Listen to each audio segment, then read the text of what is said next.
আজকের আমার রেসিপি ঘরোয়া রান্নাঘরে বাঁধাকপি মাছের মাথা দিয়ে। মাছের মাথা দিয়ে বাঁধাকপি সবাই খায়, বাঙালিদের ঘরে সকলেই পরিচিত একটা ভালো মুখরোচক রেসিপি। আমি এর জন্যে একটা গোটা মাথা নিয়েছি, রুই মাছের মাথা। এই মাথাটা একটু নুন হলুদ দিয়ে মাখিয়ে আগে ভেজে নিতে হবে। একটু হলুদ দিয়ে নিলাম। আমি কড়াইতে তেল দিয়ে দিয়েছি, তেলটা খুব গরম হয়ে গেছে। এখন মাথাটা দিয়ে ভাজা ভাজা করব। এই রুই মাছের মাথাটাকে আগে আমাদের ভেজে নিতে হবে। আমি ভাজতে দিয়ে দিয়েছি, এবার ঢাকা দিয়ে একটু, না তো ছিটকাবে তেল। মাথাটা ভাজা হয়ে গেছে, এইভাবে তুলে রেখেছি। এবার আমি একটু জিরে ফোড়ন দেবো, সাদা জিরে ফোড়ন দিলাম। এবার ওতে আলু দেবো,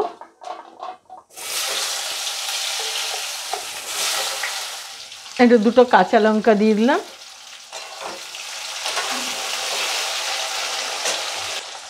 1 টিস্পুন আদা বাটা, 1 টিস্পুন জিরে গুঁড়ো, 1 টিস্পুন ধনে। আমি ধনে জিরে বাটা দিয়েই করছি। অনেকে পেঁয়াজ রসুন যারা পছন্দ করেন তারা সেটা দিতে পারেন, কিন্তু মাছের মাথার রেসিপিটা একটু রিচ হয়। 1 টিস্পুন হলুদ দিয়ে দিলাম। এই জন্যে পেটের অসুবিধে, নানান কষ্ট যাদের, তারা যেন সিম্পল আমার এই পদ্ধতিটাই ফলো করেন, তাহলে খাওয়া যাবে, কষ্ট হবে না, খেয়ে অসুস্থ হতে হবে না। ধনে জিরে আদা বাটা, নয়তো পেঁয়াজ রসুন দিয়ে ঘি গরম মশলা দিয়ে এই রেসিপিটাও বানানো যায়।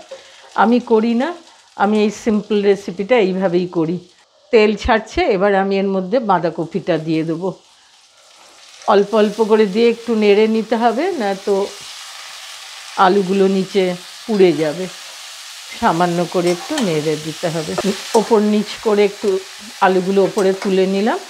এবার বাকি আবার বাঁধাকপিটা দেব। লবণ দিয়ে দিলাম, 1 টিস্পুন দিলাম, এটা নিজেদের স্বাদ অনুযায়ী দেবেন।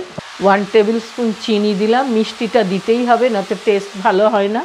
আমার সব উপকরণ দেওয়া হয়ে গেল। এবার আমি একটু ঢাকা দিয়ে দেব, যাতে সব নরম হয়। সেই কারণে যখন বাঁধাকপিটা দিলাম, কড়াইটা ভরে গিয়েছিল। এখন আমি অনে দিয়েই এটা করেছি এতক্ষণ, কেননা এর নিজস্ব একটা জল আছে, ধোয়ার পরে রান্নার সময় সেই জলটা বেরোয়। অনে দিয়ে জলটা শুকিয়ে নিয়েছি। এবার আমি এর মধ্যে মাছের মাথাগুলো দিয়ে দেবো। আমার আলুগুলোও সেদ্ধ হয়ে গেছে। মাছের মাথাটা দিয়ে আমি আঁচ কমিয়ে 5 মিনিট রান্না করব। এখন আমি সম্পূর্ণ আঁচটা কমিয়ে ঢাকা দিয়ে দিলাম। মাছের মাথাগুলো সেদ্ধ হয়ে গেছে, আর আমার তরকারিটাও প্রায়। এবার একটু ভেঙে দেবো, এগুলোকে হয়ে গেছে।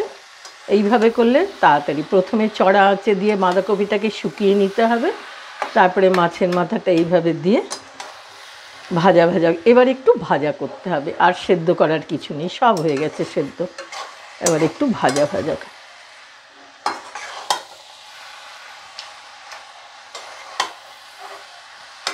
আমার রেসিপিটা কমপ্লিট হয়ে গেছে। এবার আমি প্লেটিং করছি।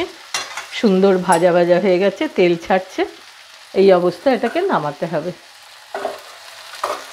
গ্যাস অফ করে দিলাম।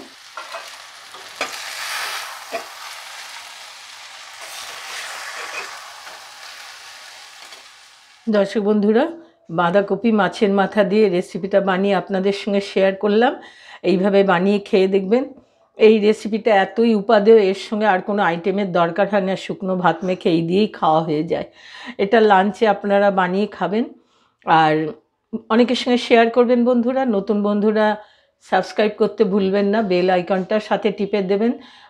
নতুন নতুন রেসিপিগুলো আপনারাও দেখতে পাবেন। আজকের মতো রাখছি। ভালো খাবেন, ভালো থাকবেন।